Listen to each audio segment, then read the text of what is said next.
dei sistemi vernicianti per l'esterno. Per dire qualche numero, l'azienda è presente in più di 150 paesi al mondo, quindi c'è un'esperienza globale per quanto riguarda i climi umidi, i secchi, eccetera. Per il legno all'esterno è molto importante che i prodotti abbiano delle buone caratteristiche a livello di protezione biologica e a livello di protezione climatica. Quando parliamo di protezione biologica parliamo di protezione degli insetti, assolutamente, e quando parliamo di protezione climatica parliamo di quello che è l'umidità. Chi non è mai capitato di non riuscire ad aprire una finestra o di non poterla chiudere nei periodi molto umidi, eccetera. Proprio la Reynolds, la sua specializzazione, la sua qualità, ha dei prodotti che non permettono la deformazione del legno nelle piccole produzioni che possono essere nelle porte di finestre. Per dire qualche numero, la Reynolds anche nei periodi di crisi come adesso,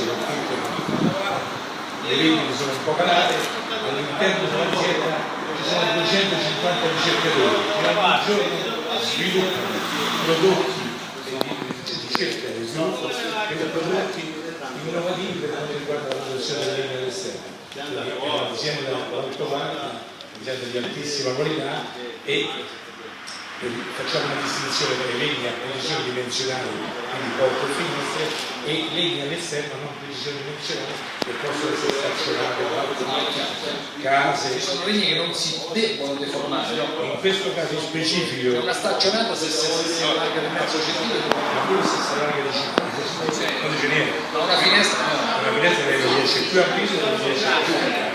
Quindi nel caso specifico della quadra di dominatore abbiamo dei prodotti specifici per porte e finestre, tant'è che l'azienda garantisce dai 5 ai 12 anni, dipende dalle essenze del legno, dipende dal tipo di costruzione del manufatto.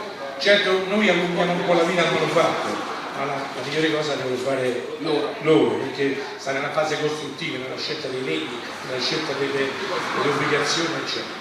Allora, Remmers.it, avete capito che tecnologia, quindi ricordiamo che gli infissi quadra sono garantiti 10 anni, minimo 10 anni, questo è molto importante ricordarlo, diciamo? Un ciclo di legislatura che parte dall'impegnante, dai fornitori alle finiture.